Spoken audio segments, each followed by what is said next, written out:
सबसे पहला संवैधानिक। संवैधानिक अभी जानेंगे क्या है। दूसरा लिखो असंवैधानिक, और तीसरा लिखिए गैर संवैधानिक। ये सारे टर्म्स हमें जानने चाहिए। या इसी के लिए एक शब्द आता है संविधानेतर, अनकॉन्स्टिट्यूशनल, और तीसरा है एक्स्ट्रा कॉन्स्टिट्यूशनल। संवैधानिक, असंवैधानिक और गैर संवैधानिक। और पुनः ये जो गैर संवैधानिक है इसको हम 3 हिस्सों में बांटते हैं। तो कुछ संस्थाएं संवैधानिक हो सकती हैं, कॉन्स्टिट्यूशनल बॉडीज, कुछ अनकॉन्स्टिट्यूशनल हो सकती है, कुछ एक्स्ट्रा कॉन्स्टिट्यूशनल हो सकती है। अब एक्स्ट्रा कॉन्स्टिट्यूशनल या गैर संवैधानिक पुनः 3 प्रकार का है। पहला है सांविधिक, या इसी के लिए दूसरा शब्द आता है कानूनी, स्टैट्यूटरी और लीगल। सांविधिक या कानूनी, इंग्लिश में कहेंगे स्टैट्यूटरी और लीगल। दूसरा है कार्यकारी, या इसको कहते हैं एग्जीक्यूटिव, कार्यकारी या एग्जीक्यूटिव, कार्यकारी या एग्जीक्यूटिव। और तीसरा हम कह सकते हैं अन्य, जो कम इंपॉर्टेंट है, जो उस लेवल का नहीं।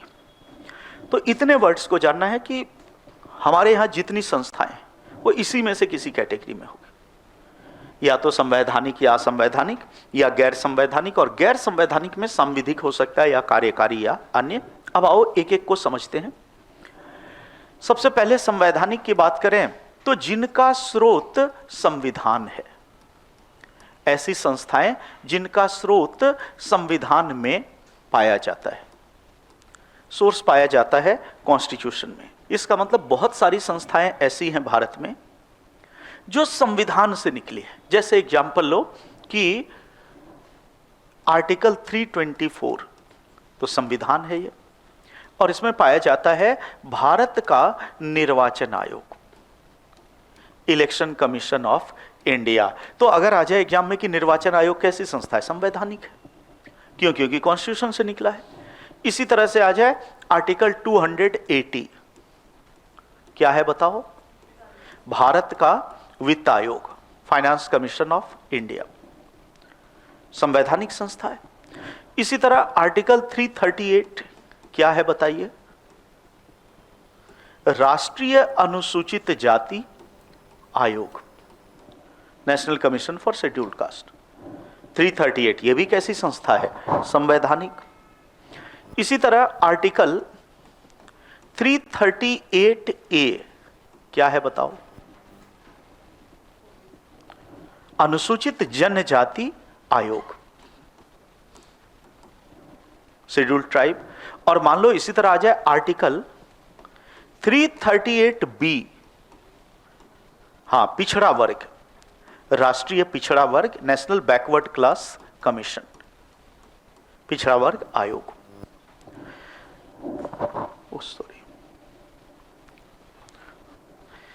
तो ज्यादा जोश में आने से भी नहीं, ये बढ़िया है। अभी देखो ये ऐसा हो कि टेबल भी पलट जाता, मैं भी पलट जाता। अच्छा स्टूडेंट, ये थर्ड में, अच्छा थर्ड का बिलो क्या है? देखो थर्ड में गैर संवैधानिक या संविधानेतर है, और गैर संवैधानिक 3 प्रकार का है।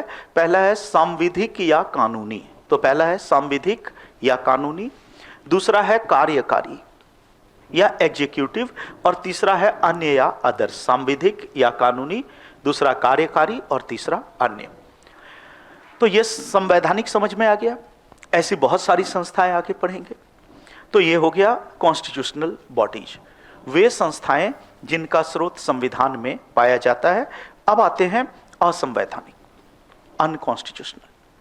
अनकॉन्स्टिट्यूशनल का मतलब है कि वे संस्थाएं जो संविधान के आदर्शों के विरुद्ध है, बिल्कुल against the constitution, against the ideals of constitution. आप कहेंगे ऐसी संस्थाएं भी हैं देश में, तो मैं कहूंगा होनी नहीं चाहिए, लेकिन देश में है। जैसे आतंकवादियों के कई सारे संगठन हैं, याद करो J&K में। तो वे सच्चाई यही कि नहीं होनी चाहिए देश में, लेकिन है। नक्सलवादियों के संगठन है। इस तरह बब्बर खालसा, खालिस्तानी वर्ड आपने सुना होगा। खालिस्तानी कौन है? कि जो हमारे पंजाब को भारत से अलग करके एक सिख देश बनाना चाहते हैं। उसका नाम भी क्या सोच रखा है? खालिस्तान।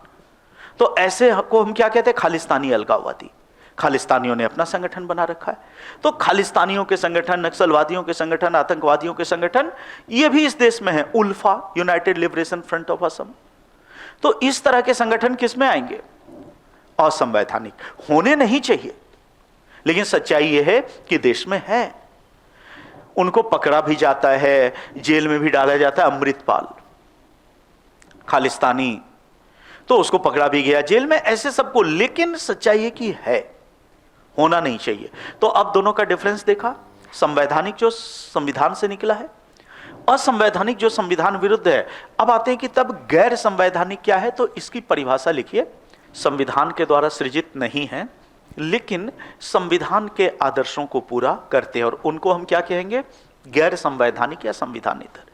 इसका मतलब देखो, पहला वाला तो हो गया कि कॉन्स्टिट्यूशन में है और कॉन्स्टिट्यूशन के आदर्शों को पूरा कर रहा है। दूसरा, कॉन्स्टिट्यूशन में है ही नहीं और कॉन्स्टिट्यूशन के खिलाफ भी है, इसलिए जेल भेजे जाते हैं। बट कुछ संस्थाएं इस देश में ऐसी हैं जो संविधान से नहीं निकली हैं, जिसका स्रोत संविधान नहीं है, लेकिन वे संविधान विरुद्ध भी नहीं है, बल्कि वे संविधान के आदर्शों को ही पूरा करती है। जैसे देखो, राष्ट्रीय महिला आयोग। भारत के संविधान में ऐसा कोई आर्टिकल नहीं है जिसमें राष्ट्रीय महिला आयोग का उल्लेख हो। तो यह संवैधानिक संस्था नहीं है, क्योंकि कॉन्स्टिट्यूशन इसका सोर्स नहीं। लेकिन राष्ट्रीय महिला आयोग असंवैधानिक भी नहीं, अनकॉन्स्टिट्यूशनल भी नहीं है, क्योंकि संविधान विरुद्ध नहीं है। तो यह किस में आएगा? गैर संवैधानिक, कि यह संविधान के आदर्शों को पूरा करता है, यद्यपि इसका स्रोत संविधान में नहीं है। इसी तरह देखो, नीति आयोग आज के समय की बहुत प्रमुख संस्था है।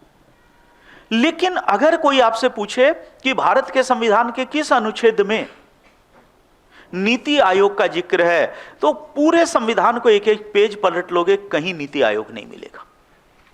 तो नीति आयोग संवैधानिक नहीं है, क्योंकि कॉन्स्टिट्यूशन से नहीं निकला है। अनकॉन्स्टिट्यूशनल भी नहीं है, क्यों? क्योंकि यह संविधान के खिलाफ नहीं है। तो नीति आयोग किस में आएगा? गैर संवैधानिक। याद रखना कि यह एक्स्ट्रा कॉन्स्टिट्यूशनल है। तो अब हमने जान लिया कि गैर संवैधानिक या संविधानेतर क्या है। सवाल उठता है कि यदि नीति आयोग या राष्ट्रीय महिला आयोग, इनका संविधान में उल्लेख नहीं है और इनका स्रोत संविधान नहीं है, तो फिर यह कहां से बनी? भाई, वित्त आयोग में तो कहेगा कि आर्टिकल 280 से बना, ये 324 से बना। अब महिला आयोग का कोई आर्टिकल ही नहीं, तो कैसे बना? तो यहीं पर आता है कि वो कैसे बना। इसके आधार पर गैर संवैधानिक के 3 प्रकार हैं, क्योंकि कॉन्स्टिट्यूशन उसका स्रोत नहीं है। तो सबसे पहले आता है सांविधिक या कानूनी। इसका मतलब है कि संसद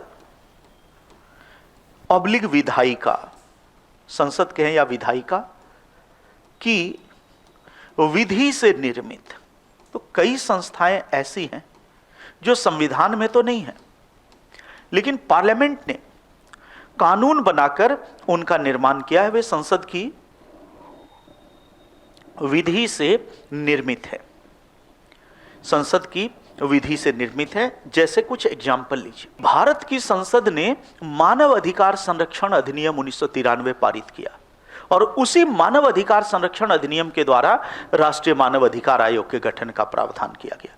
तो इसलिए NHRC, राष्ट्रीय मानव अधिकार आयोग, कैसी संस्था है? सांविधिक। तो अब अगर मान लो हमें यह तथ्य पता है कि राष्ट्रीय मानव अधिकार संरक्षण अधिनियम 1993 के द्वारा मानव अधिकार आयोग का गठन हुआ, और हमें सांविधिक शब्द का अर्थ पता है, तो हम तुरंत क्या टिक कर देंगे? NHRC कैसी संस्था है? सांविधिक। इसी तरह देखो, राष्ट्रीय महिला आयोग, नेशनल कमीशन फॉर वीमेन, जब इसको हम लोग पढ़ेंगे, आगे सब पढ़ेंगे, तो उसमें आएगा कि संसद ने राष्ट्रीय महिला आयोग अधिनियम 1992 पारित किया, उसके द्वारा राष्ट्रीय महिला आयोग का गठन किया गया। इसका मतलब जो पार्लियामेंट के लॉ से बनता है, ऐसी संस्थाओं को किस नाम से जानेंगे? सांविधिक या कानूनी। अब आते हैं तब कार्यकारी क्या है। तो कार्यकारी की परिभाषा लिखो, इसका मतलब कि जो संविधान में भी नहीं है, पार्लियामेंट के लॉ से भी नहीं बना है, बल्कि मंत्रिपरिषद के परामर्श पर राष्ट्रपति ने आदेश जारी करके जिसका निर्माण किया है, वो किस में आ जाएगा, कार्यकारी।